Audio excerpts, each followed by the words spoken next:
Hello and welcome to a news update from the Sustainability Channel. I'm Thomas Stanley and I'm your host.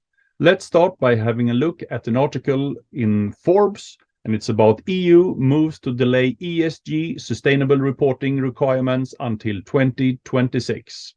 On January the 24th, the Legal Affairs Committee of the European Parliament approved a proposal to delay the full enactment of the Corporate Sustainable Reporting Directive by 2 years. Once fully adopted, the proposal will delay the adoptions of sector-specific sustainability disclosure standards and reporting obligations for non-EU companies until 2026. Adopted in November 2022, the CSRD created reporting obligations for both publicly traded and privately held businesses in the EU beginning in 2024. The directive called for the creation of European sustainability reporting standards, the detailed processes used by businesses to report under the CSRD. Initially, the ESRS will apply only to publicly traded and large privately held companies, but eventually will be expanded to include small and medium-sized businesses. Additionally, the ESRS will apply to non-EU companies that meet certain requirements based on revenue and presence in the EU. So in the press release, the rapporteur Axel Voss from Germany said, "We will delay the deadline for sector-specific standards under the Corporate Sustainability Reporting Directive, CSRD, by 2 years in order to give EFRAG," and EFRAG is the European Financial Reporting Advisory Group, the time to develop quality standards and give companies the time to put them into practice. So this is important news for many companies in Europe and elsewhere who are working and selling their products in the European Union. And we have the Wall Street Journal, who is asking executives what they were saying about sustainability at the World Economic Forum in Davos, Switzerland. And just weeks after the COP28 climate summit in Dubai, many of the same leaders gathered for the annual World Economic Forum's premier event in Davos. And the Wall Street Journal asked some executives about their sustainability-related takeaways from Davos.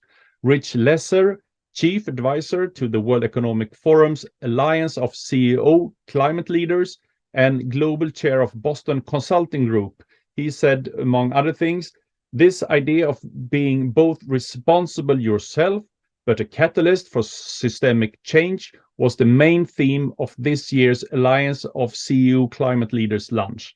Lesser said that there are obvious ways to be a catalyst.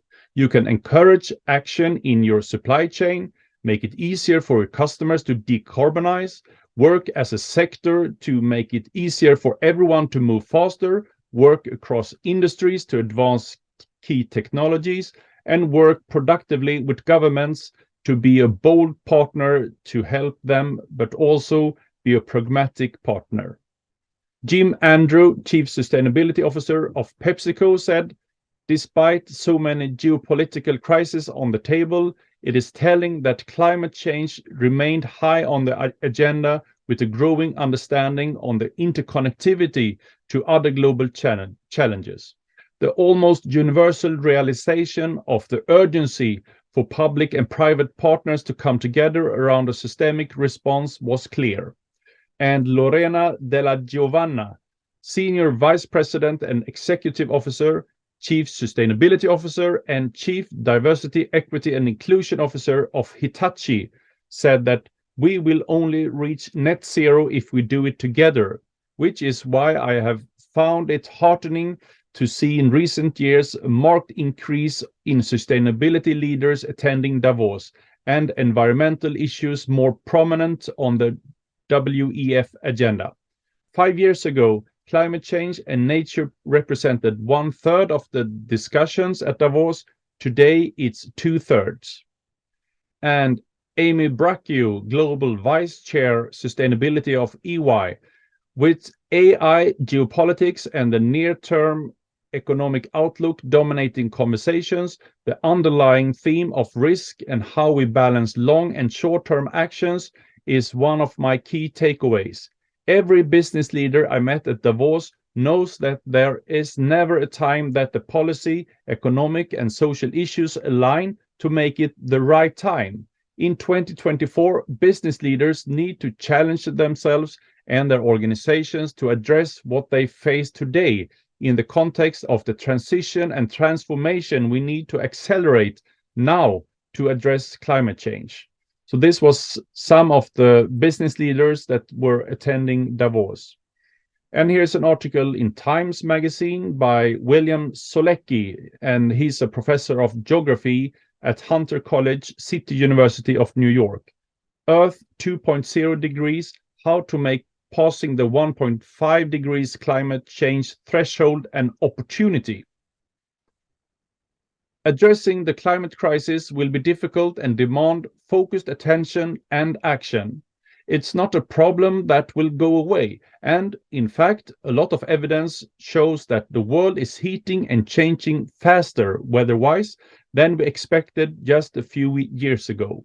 Many highly vulnerable populations and ecosystems already are facing the devastating impacts of climate change. Currently, the Earth has experienced approximately 1.15 degrees Celsius of heating above the 19th century baseline and will likely pass the 1.5 degrees Celsius level globally in the mid-2030s.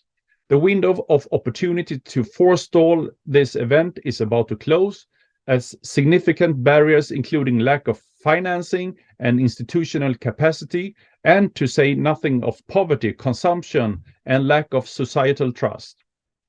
While the challenges to address the climate crisis are great, several valuable opportunities to advance climate solutions lie well within our grasp.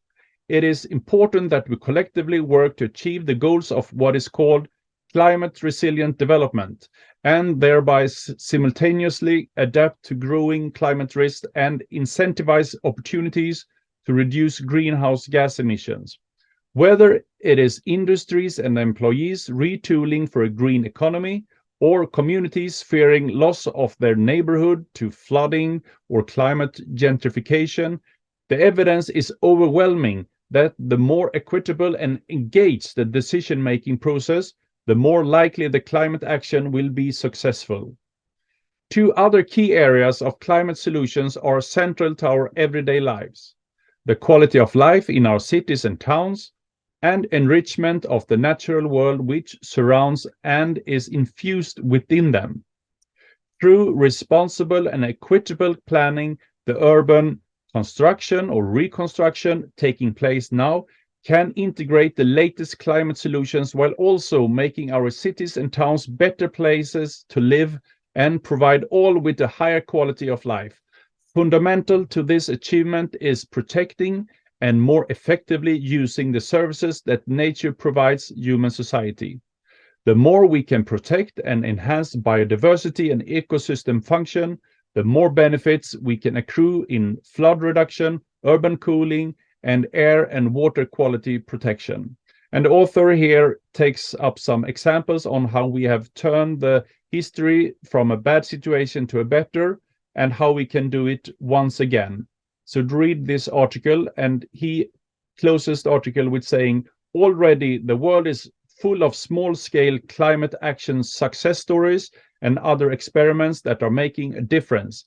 The historical evidence shows that to rapidly scale these up, we need to better monitor and evaluate these examples, bring in people and institutions from all levels of government, tap the incentive motives of the private sector, and address the concerns of those opposed to change. So this is also a really interesting piece from the Time magazine. This was all from today. Over and out, and live a sustainable life.